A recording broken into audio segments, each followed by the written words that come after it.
But on Zebo, in light of the injury to Mac Hansen and the injury to Jimmy O'Brien and the retirements to Keith Thurles and Andrew Conway, suddenly Zebo sort of sitting up a bit straighter in the seat and saying, yeah, I'm ready if needed.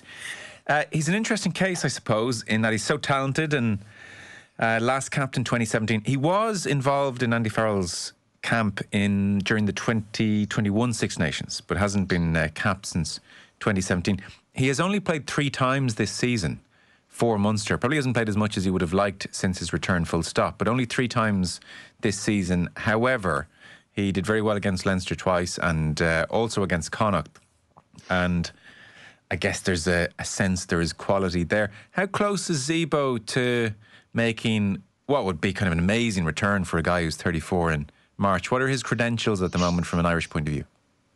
Yeah, look, Joe, I think it's based on, if you're looking at form and injuries in particular. If you asked me in September, I wouldn't have even thought about it, especially when you've seen him with his commentating hat on. You know, it's going to be very hard after talking about guys in the World Cup going back into the dressing room with the same fellas, but there's no better character.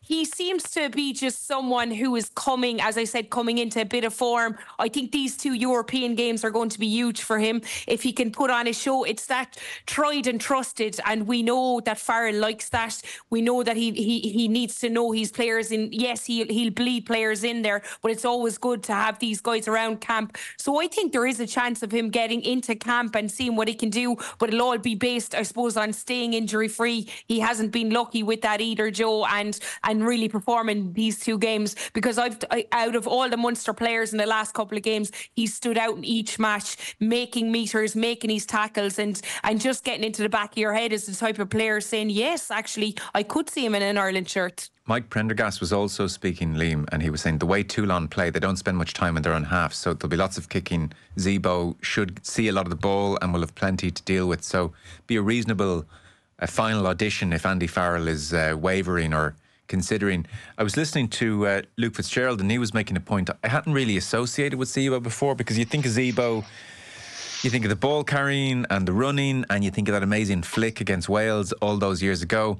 I don't associate him with defending, but Luke Fitzgerald was making the point that actually he really rates Zebo as this super intelligent, clued in defender. Maybe something he doesn't get credit for, perhaps. How highly do you rate Zebo, and how inclined would you be to bring him back given the injury situation?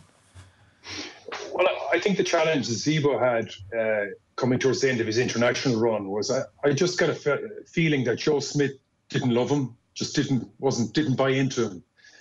And I think what Andy Farrell has shown, particularly with Mike Hansen, is he loves players who bring something different. Like, it was a crying shame that I don't know, I didn't ask Joe Schmidt, I don't know the guy, but it just seems that 10, 20, 30 caps are lost just because Smith didn't trust him. I think Farrell's a totally different coach.